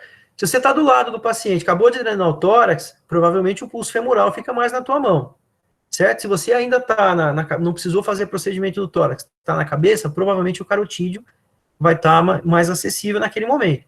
Mas você precisa palpar um pulso central e saber a característica do pulso. Isso relacionado ao volume sanguíneo. Existe ainda a hemorragia, certo? A hemorragia pode estar externa ou interna. Que é a hemorragia é o quê? Perda de sangue, certo? A hemorragia externa, você tem que tratar na avaliação primária, tem a significativa, não é nessa hora aqui que você vai ficar tampando o raladinho que está pingando sangue para não sujar o lençol, certo? O que se faz aqui é tratar grandes sangramentos, responsáveis por perda sanguínea suficiente para causar alteração no estado hemodinâmico do paciente. Qual é o jeito que você vai tratar? Comprimindo, tá? Compressão, com compressa ou com gás, fazendo a compressão direta sobre o vaso que está sangrando. Torniquete tem que evitar ao máximo. 100% proscrito não é, tá? Mas evitar ao máximo. Idem pinça, tá? Normalmente não é nessa fase, a chance de você criar algum dano querendo pegar uma pinça, um Kerry qualquer, uma pinça cirúrgica que seja, e colocar essa pinça em cima do vaso que está sangrando, a chance maior de você fazer um estrago em uma outra estrutura do lado ali que está íntegra do que você resolver o problema do paciente. Essa hora é compressão. Mas existe também o sangramento que você não vê na hora, não sangra para fora. A hemorragia externa. Aonde que fica esse sangue? No tórax, lembra lá que a gente viu o hemotórax maciço, ele pode ter uma repercussão lá no B, na ventilação, e que a mesma repercussão pode persistir aqui no C pela quantidade de sangue que o paciente perdeu. Tórax é um local, o abdômen, extremamente comum, o reto peritônio, fratura de bacia e fratura de ossos longos, tá? Principalmente fêmur, principalmente em criança, tá? Normalmente, a hemorragia interna, você consegue fazer diagnóstico clínico algumas vezes, tá? Mas algumas vezes você vai precisar de exame de imagem para fazer. Tá? Hoje é muito comum o pessoal que já sair da faculdade sabendo fazer a ultrassonografia FAST, tá? E das residências de cirurgia, praticamente todo mundo está saindo já sabendo fazer a ultrassonografia FAST. Vocês sabem o que é isso? Não, acho que é melhor. Pode complementar. Pode definir. A ultrassonografia FAST é um tipo de ultrassonografia que é preconizado ser feito na sala de emergência com o objetivo simplesmente de identificar se tem líquido livre na cavidade abdominal. Então, existem alguns pontos do abdômen, tá? Classicamente, espaço de Morrison, certo? Que é o espaço entre o fígado e o rim direito. Lá na loja periesplênica, perto do baço, e na pelve, atrás da bexiga, são espaços onde, classicamente, se você sangrar dentro da barriga, o sangue vai se acumular ali primeiro. Então, o que é preconizado na ultrassonografia FAST? Você vai pegar o ultrassom e vai direcionar ele para esses 3 lugares e olhar se tem sangue. É isso, tá? Você não vai ver se tem pedra na vesícula, se tem pedra no rim, se tem alguma outra lesão, nada. O seu objetivo é só, única e exclusivamente esse, identificar se tem uma hemorragia significativa, né? E você também, uma pessoa mais treinada, consegue ver hemorragias menores, mas o objetivo é identificar se tem hemorragia baseado no ultrassom. Não é exame de radiologista. Ultrassonografia FAST. Oi? Professor Hugo, inclusive, era até um fato que eu iria comentar com você mais tarde, porque da época da graduação sua, a minha também é mais ou menos na mesma época, muita coisa mudou em relação à tecnologia dentro do que a gente dispõe dentro das salas de emergência, né? E inclusive hoje, com pequenos transdutores que você pode acoplar a tablets, até mesmo a aparelhos de smartphones, né? E na nossa época isso não era uma coisa frequente, né? E com o avanço da tecnologia, parece que ela também está adentrando as salas de emergência, né? Sim, então, Edgar, ó, eu formei em 99, minha residência em cirurgia geral foi em 2000 e 2001. O pessoal que entrou em 2002, um ano depois de mim, eles saíram em 2003. Essa foi a primeira turma de residente da Santa Casa que saiu aprendendo a fazer o FAST embutido no programa de residência. Certo? Ele não fez um curso depois, como eu aprendi a fazer. Entendeu? Já fez parte do programa. Tá? Mas, claro, era aquele aparelhão, grandão, que ficava lá na sala de emergência. Eu estou falando de um hospital referência de trauma, né? Quem dera a gente poder ter em toda a sala de emergência um aparelho de ultrassom que seria usado, né? Quantas vezes por dia isso aí, né? Então, quer dizer, hoje, o oxímetro de pulso, aquele de dedinho, lembra quanto custava aquilo na época? Hoje, custa R$80, né? E está 100% acessível, né? E do mesmo jeito, o transdutor que você falou. E então, o que acontece? A partir do momento que você melhora a tecnologia, você tem que melhorar também o cara que vai pilotar isso aí, né? Porque não adianta nada a pessoa ter o equipamento e não saber usar, né? E o que é importante frisar, que eu acho, é que esse exame aqui, esse tipo de ultrassom, ele é exame de médico, ele não é exame de radiologista, certo? Se você, mas eu posso fazer o FAST, o paciente tem um câncer na barriga, eu não vejo, e o paciente me processar depois, não pode, entendeu? Porque o seu objetivo aqui é ver sangue, só, entendeu? De preferência não ver, né? O paciente está bem, mas é identificar se tem ou não sangramento abdominal, né? Mas esse comentário seu é 100% pertinente, as coisas mudam, inclusive, uma das coisas que eu poderia ter falado, o ATLS, ele tem versões. As apostilas do ATLS, elas sempre trazem atualizações conforme a medicina evolui, né? E a tecnologia evolui e fica acessível, né? O último que saiu do ATLS, o ATLS 10, né?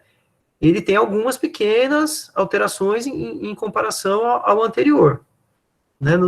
A rotina aqui, a sequência, isso aqui eu acho que praticamente não vai mudar. Mas os detalhezinhos, eles começam a mudar conforme vai passando o tempo. Professor. Tranquilo? Professor, Oi? temos 2 perguntas aqui. Então, vamos lá. A primeira, ao exame físico durante a palpação no abdômen, por exemplo, eu sentiria um abdômen rígido? No paciente com hemoperitônio, para você ter uma repercussão peritoneal, para dar um abdômen rígido, precisa de mais tempo, tá? O sangue, ele irrita o peritônio, mas não rapidamente, certo? Então, você pode sentir o abdômen distendido, certo? O paciente pode, não às vezes, nem sempre pela presença do sangue, mas pela lesão que causou o sangue, ele pode ter irritação peritoneal, certo? O abdômen rígido, ele é sinal de irritação de peritônio, certo? Então, vamos separar. Distensão, pode aparecer, se acumular sangue no abdômen, ele pode distender. Pouca quantidade de sangue não vai distender, certo? E, via de regra, você não vai ter tempo no trauma para o sangue causar irritação peritoneal e rigidez do abdômen. Mas a lesão que fez sangrar, sim. Então, pode sentir o abdômen rígido? Pode. Sempre vai estar rígido? Não. Aliás, na maioria das vezes, não. Deu para entender? Acredito que sim. Segunda pergunta. Professor, tem estudos que indicam o uso do torniquete para casos extremos. Na sua prática, o senhor usaria em casos de amputação traumática? Tá, então vamos lá. Uma das críticas do torniquete, a principal delas qual é? Que você lesa estruturas além do que já está lesado. Você rompeu um grande vaso, você tem o outro lado na coxa, por exemplo, né? Vamos fazer um raciocínio mais claro. Você tem uma lesão grande na coxa, você tem um grande vaso sangrando de um lado, mas você tem circulação colateral. Você põe o torniquete, você vai lesar a circulação do outro lado, certo? A amputação traumática, o paciente perdeu, certo? Você não tem a parte distal do membro que foi amputado. Então, o que significa que você não tem mais nada que você vai lesar? Tem, porque exatamente onde você pôs o torniquete ali embaixo dele também vai perder tecido, certo? Ou seja, o cara amputou, o paciente perdeu a perna, ficou, vamos fazer uma conta assim, do joelho para cima ficou 30 centímetros, 20 centímetros. Você vai pôr o torniquete, ele vai perder mais 3, ele vai ficar com 17, certo? Se você comprimiu e não parou o sangramento, não tem outra opção. Você vai acabar indo para o torniquete. Mas a primeira opção vai ser a compressão. Então, o raciocínio não é porque já não tem nada para baixo de membro que você vai chegar e meter e apertar um torniquete lá.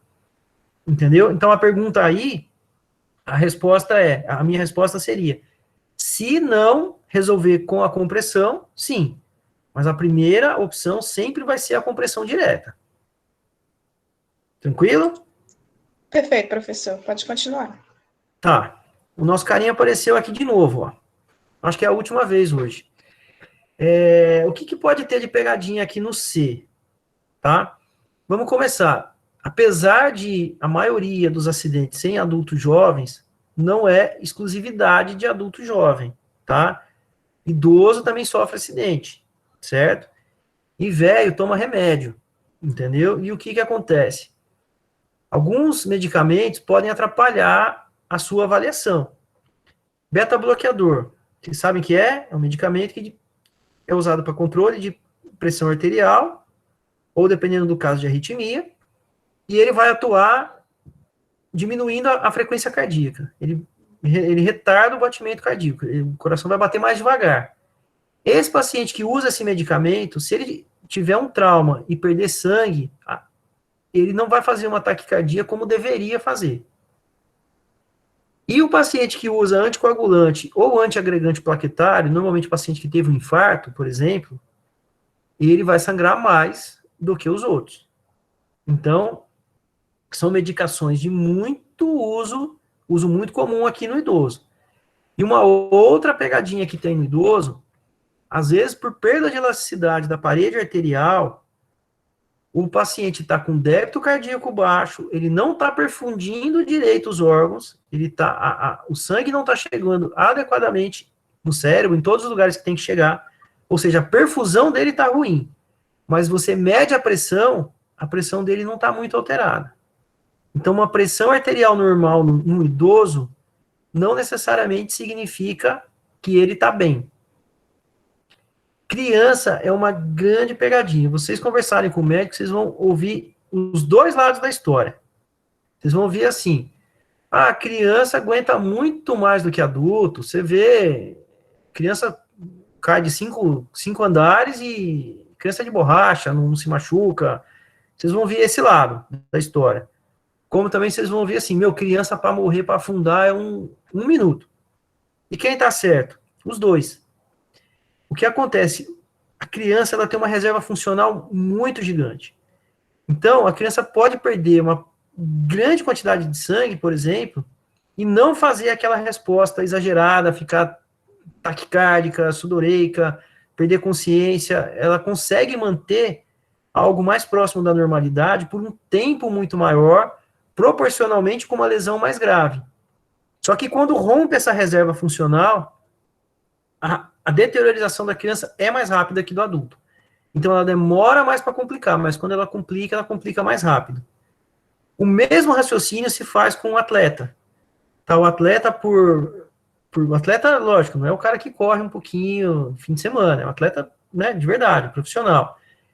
Esses atletas, eles têm uma frequência cardíaca mais baixa, porque o débito cardíaco deles é maior. Uma batida do coração de um atleta empurra mais sangue, vamos um raciocínio mais simples, do que de uma pessoa normal. Então, acaba acontecendo com o atleta algo muito parecido do que acontece com a criança. Certo? Tranquilo? Então, ó, como eu estava falando para vocês, isso aqui, ó, depois que vocês fizerem toda a sequência do ATLS, isso aqui é motivo para um encontro, isso aqui é outro, isso aqui junto com mais alguns outros grupos especiais, tipo gestante e tal, pode dar outra reunião de vocês e assim vai. E aí o que acontece? Eu programei a aula mais ou menos até aqui. certo? Para não ficar muito extensa. Tem coisas ainda para finalizar aqui no C, na avaliação inicial, e depois vai para o D, para o E, e assim segue. O atendimento do paciente traumatizado segue. Depois que você fizer tudo, você vai fazer a reavaliação do paciente. Aí é onde você vai examinar o paciente de cabo a rabo, identificar todas as lesões, ver tudo o que acontece com o paciente, certo? Eu tirei algumas conclusões, tá? São minhas conclusões, não é conclusão que vai cair em prova. Uns conselhos e conclusões. O que acontece? O atendimento do paciente traumatizado é um negócio muito mais complexo do que você só fazer um ATLS, do que você só ter um profissional disponível, gente capacitada. Precisa de vários profissionais com alto nível de conhecimento, com alto nível de treinamento. Vocês estão começando agora uma liga, o caminho com certeza vai ser longo, trabalhoso, essa dificuldade que teve hoje aqui por conta da internet, esses problemas que tiveram, não vai ser nada perto do que vocês vão passar para frente, certo? Pela frente. Não é sempre que vai ter uma pessoa disposta a dar uma aula, a passar umas horas aqui. Eu gostei, tá? Para mim foi agradável, não sei como foi para vocês, se o conhecimento ficou aquém do que vocês esperavam, o primeiro contato. Vocês vão sofrer com isso, certo? Quem sofre? Vocês vão sofrer. O peso está em cima da liga, sem dúvida. E quem vai colher o fruto? A faculdade, que vai ter aluno melhor. O preceptor, que vai estar envolvido, vai aprender junto com vocês. A sociedade de vocês aí, ou onde vocês forem trabalhar, vai ter médico capacitado, certo? Vai ter futuro paciente que vocês forem atender, vai ser atendido por um médico melhor. Então, vocês vão sofrer e quem vai lucrar não é vocês, certo? Bom, bem-vindos à medicina, tá? É basicamente isso. Vocês se ferram, família se ferra, mas tem gente que colhe o fruto, tá? Isso faz parte de ser médico, independente de estar ou não na liga de trauma. Certo? Então, tá aí um exemplo de um caminho longo, mas prazeroso.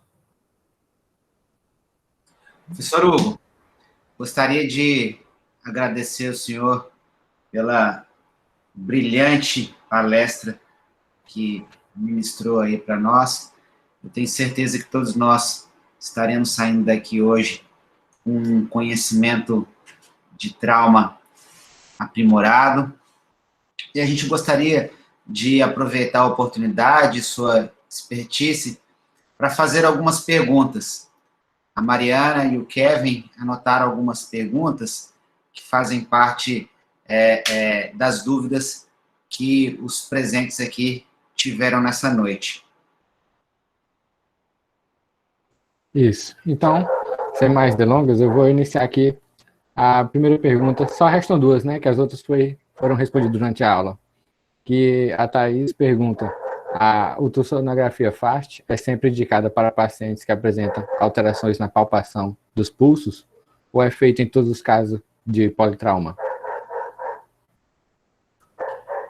Então, vamos lá. A partir do momento que você tem o recurso disponível, tá, você vai fazer as duas coisas. Você vai palpar os pulsos e você vai fazer a ultrassonografia FAST, tá?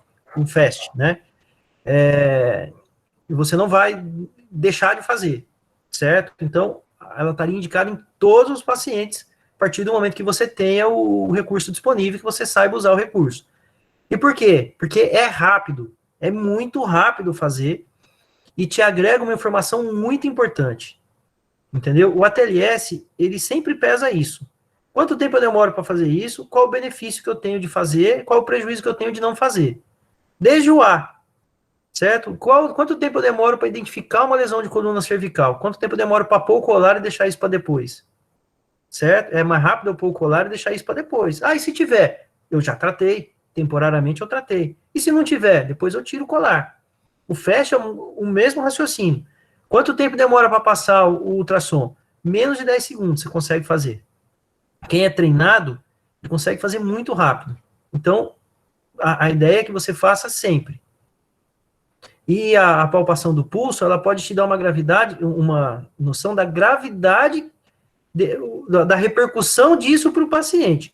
Ou seja, você pode fazer o ultrassom FAST, ver uma quantidade de líquido pequena, mas aquele paciente está chocado por causa disso. E às vezes acontece de você ver uma quantidade de líquido maior, o paciente sangrou mais dentro da barriga, do abdômen, só que aquele paciente conseguiu compensar, ele não está muito grave. Então, os dois dados, eles se somam. Beleza, Certo. então. Temos outra pergunta, professor. O Nathan pergunta: professor, o PHTLS de 2018 estabeleceu uma nova ordem para ABCDE, sendo X, ABCDE, no atendimento pré-hospitalar. Eles realocaram o controle de hemorragias externas, X, antes de tudo. Esse mesmo passo a passo poderia ser feito na sala de emergência? E outra, isso implicaria na hora ouro, principalmente em relação à baixa oxigenação cerebral? Tá, então vamos lá. Vamos lembrar que o PHTLS, ele é desenhado, certo, para o socorrista. Ele não é desenhado para o médico, tá? A prioridade do socorrista é fazer o paciente chegar até o médico, entendeu? Então, o que acontece? Lá na cena, e ele atua na cena do trauma, ele não atua dentro do hospital. Então, se no Brasil a gente não tem essa profissão, certo? O socorrista. Então, a pergunta que você fez, se para o médico muda, depende de que lugar que ele está. Se o médico estiver lá na cena do acidente, ele estiver atendendo lá em campo, ele pode seguir a norma do PHTLS, como ele pode seguir o ATLS lá, certo? Se ele estiver dentro do hospital, aí não, aí ele vai seguir a sequência do ATLS. Como eu disse para vocês no começo, o ATLS, ele é considerado o padrão ouro, ele é a referência do atendimento, mas ele não é 100% o único jeito que tem de atender um doente. É o melhor, sem dúvida, em termos de resultado, de publicação, de aceitação, de universalização dos dados. Ele é o que mais difundido, então é o que se faz no mundo inteiro. Acaba que não tem muito sentido você fazer diferente disso, muito diferente disso, né? Mas você sendo médico, estando dentro do hospital, você vai seguir a sequência do ATLS. Por que você vai seguir a sequência do ATLS? Porque você treinou isso, vai fazer isso muito rápido, entendeu? É muito mais rápido do que eu falar aqui, com toda certeza, entendeu? Então, desde que esteja dentro da norma, você sempre vai fazer do jeito que você faz melhor. Você querer inverter as coisas, você, dentro da sala de emergência, você vai acabar se perdendo. Você vai, algumas vezes, se ater a alguma hemorragia um pouco menor e deixar de tratar uma via aérea. Entendeu? Então, dentro do hospital, eu não recomendo, não é preconizado pelo ATLS você inverter a sequência de atendimento.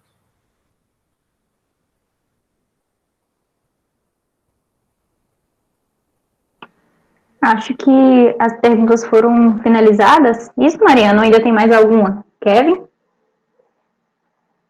Bom, tem mais duas. Eu estou preocupado com o tempo, mas se o doutor achar que pode responder, são perguntas breves.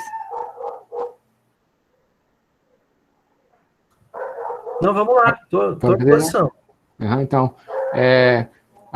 uma é, o que muda no atendimento aos grandes queimados?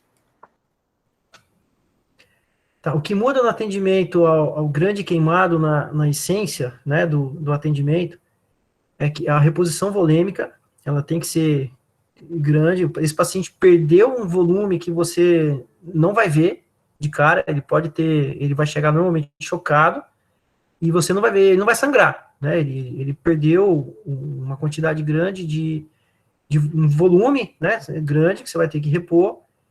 E um detalhe importante, que aí é uma pegadinha, eu tinha falado que era a última vez, mas o cara apareceu hoje de novo. Né? Esse paciente, muitas vezes, ele pode continuar com a frequência cardíaca alta, simulando um choque, e na verdade ele está daquele jeito por dor, tá? Porque dói e não é pouco, tá? E muitas vezes esse paciente pode te enganar, você acha que não está repondo adequadamente, que não está melhorando o paciente adequadamente, e na verdade o paciente está morrendo de dor, e a partir do momento que você medica o paciente com analgésico, ele se estabiliza melhor. Entendeu? São dois detalhes, assim, importantes, né, do atendimento, né? Existe então, assim, se o paciente se queimou com o quê, o que ele se queimou pode ser tóxico para você, tem todos esses detalhes envolvidos, mas o que eu faço questão de reforçar é a reposição volêmica e a analgesia, que não está na sequência tradicional.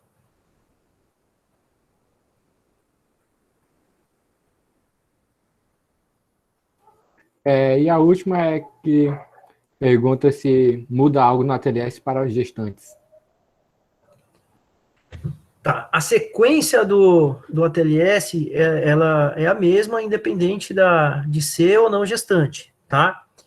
Existem algumas peculiaridades no atendimento da gestante, tá? Mas a sequência, o A, B, C, ele se mantém o mesmo, tá? E o mesmo da mãe, tá? Você não vai fazer, por exemplo, o C da mãe e do feto. Não sei se eu me fiz entender, que você vai se procurar em estabilizar a mãe, tá? Existe um cenário clássico, vocês vão praticar esse exercício, em que se coloca um acidente com 5 vítimas, tal, e uma delas é uma gestante, que ela praticamente não se machuca no cenário do acidente, mas ela entra em trabalho de parto. E aí você tem que numerar quem você atende primeiro e tal. Existe esse cenário, né? Só um comentário, um adendo. E vocês vão ver lá, e vai ser, quando vocês chegarem nesse momento, vocês vão ver que, na verdade, vamos lembrar que há um tempo atrás o pessoal nascia em casa sozinho, né? A gestante entrou em trabalho de parto, se ela não tem nenhuma lesão, ela vai ser a sua última prioridade. Então, mas vai nascer o neném? Sim, vai nascer, como não tem parteira que faz, entendeu? E nasce fora de hospital, a sua prioridade vai ser atender quem tem doença no A, depois quem tem doença no B, e por aí vai.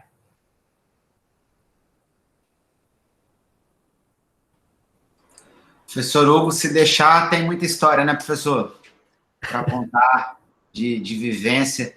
E é essa experiência que a gente quer trazer para os alunos, porque o conhecimento hoje, o acesso ao conhecimento ficou uma coisa mais fácil. E muitas vezes você abrir um livro, você não vai estar adquirindo totalmente você não vai aprender todas as facetas que uma determinada situação pode colocar na vida da gente. E às vezes, conversando e tendo contato com uma pessoa que tem uma vivência grande naquilo, pode acrescentar muita coisa.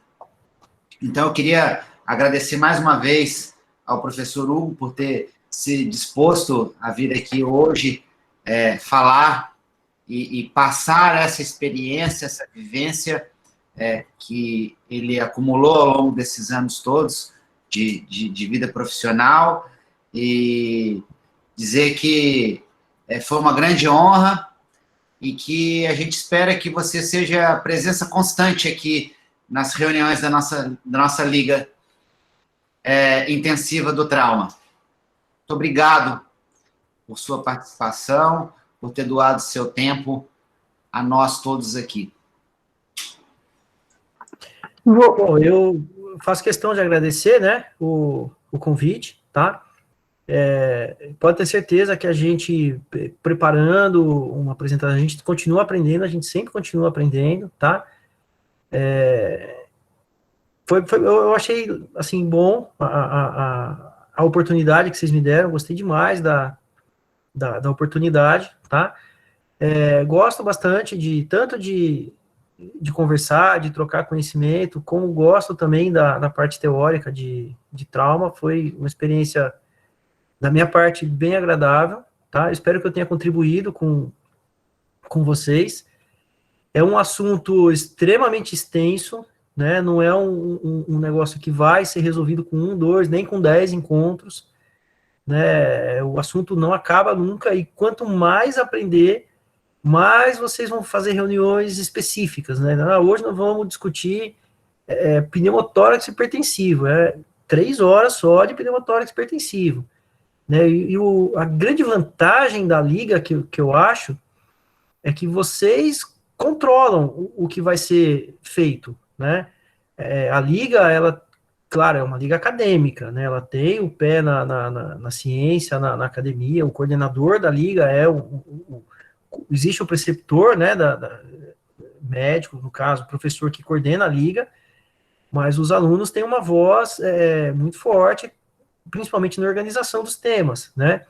E isso é muito legal, porque de tudo que eu falei aqui, de repente, surgiu um ponto que vocês acham que eu quero aprender isso aqui logo, né? E isso, de repente, vira motivo da próxima reunião, sem ser a sequência de onde eu parei, do D para frente, né?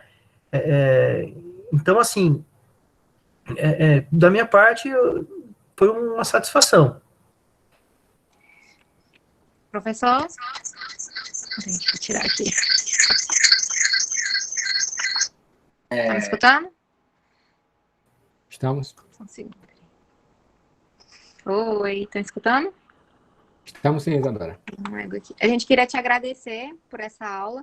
Você recebeu muitos elogios aqui no chat, muita gente pediu para passar recado, dizendo que foi uma aula ótima, super didática. Pedir perdão pelo imprevisto que deu aí na plataforma. Nas próximas aulas a gente vai tentar resolver para que não dê mais nenhum empecilho.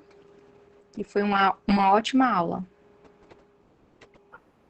Queria acrescentar algumas informações, né? Que os certificados eles serão enviados por e-mail, né? De 1 a 5 dias úteis.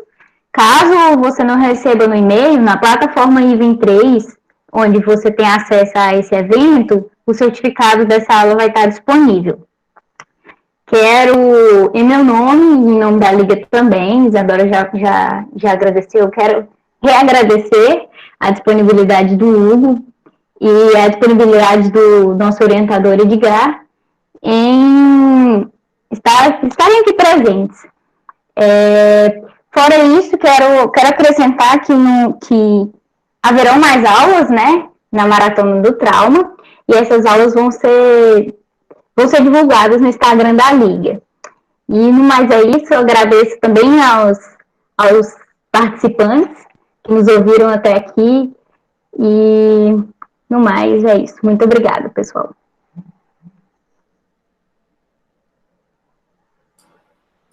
Vou fazer minhas considerações finais aqui também, agradecer a todos pela presença, agradecer ao professor Hugo mais uma vez por essa conferência e dizer que essa liga tem um futuro brilhante pela frente. Obrigado, uma boa noite a todos. Boa noite, pessoal. Muito obrigada pela presença de todos. Logo a gente divulga as próximas aulas da Maratona do Trauma.